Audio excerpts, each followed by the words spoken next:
impacted the fish importation production industry in the country.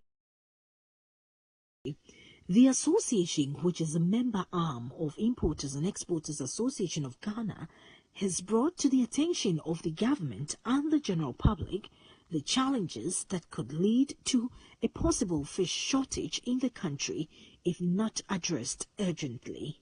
The association, which imports over 80% of the country's total imported frozen fish, has reported several challenges faced by its members in the business.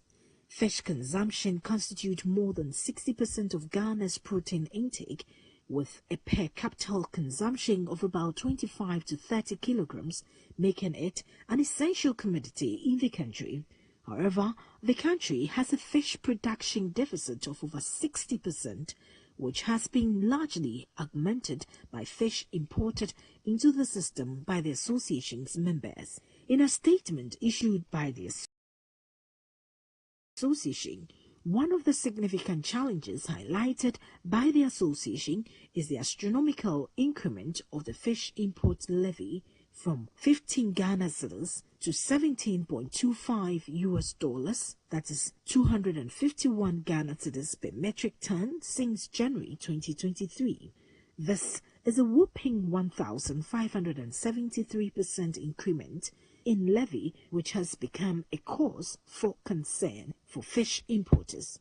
Per the statement, the association notes that its members and industry players were not engaged during the increment process, which raises question about the government's consultative approach towards the private sector. You just tune in. This is Maritime and Port News with me, Nanesi Boateng. Now let's move straight to international stories. MSC's phenomenal growth over the past 2 years has largely been driven by acquisition of second-hand container ships, while rival CMA CGM is the most aggressive charterer of tonnage. According to Alpha Liner data, MSC has purchased an armada of 306 container ships with a capacity of 1.2 million TEUs since August 2020, and with its new build deliveries will reach a fleet capacity of 5 million TEUs this month, and will shortly thereafter stretch the gap to second-ranked carrier Maersk to more than 1 million TEUs. The carrier jumped from a capacity of 1 million TEUs in 2007 to 2 million TEUs in 2011, and then 3 million TEUs in 2017, and to 4 million TEUs in 2021, before usurping the long reign of Maersk as the biggest carrier in January last year. And the Aponte family-led shipping line shows no sign of easing up on its aspirations to dominate global trade lanes. According to the consultant, the Geneva-headquartered carrier's fleet will hit 6 million TEUs by the middle of next year.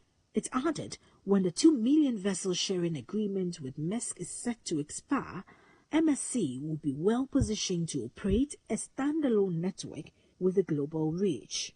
And if MSC continues its strategy of taking out the service life of its elderly ships, its capacity could climb to around 6.75 million TEUs by 2025.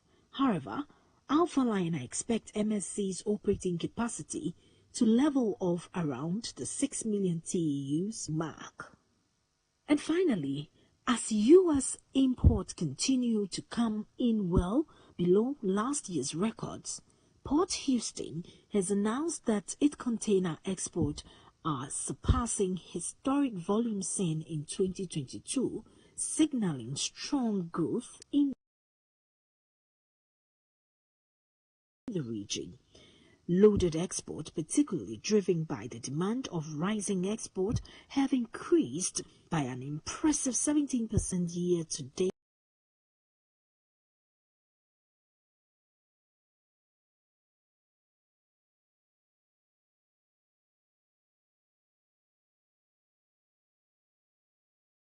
Compared to last year. The port has handled a total of 1,026,260 loaded TEUs import container cargo was anticipated this year compared to the record-breaking volumes of 2022, loaded containers at Port Houston have still shown a 3% increase for the year. Although April saw a decline of 10% in loaded container compared to April 2022, Port Houston remains positive. In terms of total container volume, Port Houston experienced an 8% decline in April 2023 compared to the same month last year, amounting to 307,879 TEUs. However, the year-to-date total container volumes have remained really flat to 1,910 TEUs so far this year. Port Houston attributes this normalization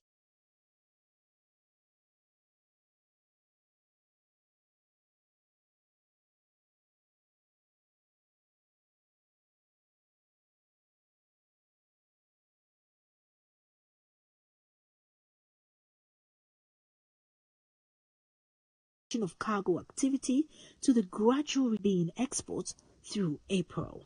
Port Houston's position along the Houston Ship Channel, along with over 200 private facilities, contributes to its status as the nation's largest port for waterborne tonnage. Over the past year, Port Houston has made significant progress in the competitive landscape of busiest U.S. container port, leaping from the 7th to the 5th spot nationally in the ranking based on the number of TEUs handled in 2022. And on this note, we wrap up this morning's edition of Maritime and Port News. Maritime and Port News is proudly sponsored by the Ghana Shippers Authority. Like I tell you, they provide you with the best in all your shipping solutions. Always contact them at the Shippers House in Accra. Now, for more maritime and port news, follow me on Instagram, Facebook, and on YouTube at Nanesi Boateng. My name is Nanesi Boateng, my producer, Kwekwa Boaji. Have a great day and happy birthday to me. Have a nice day.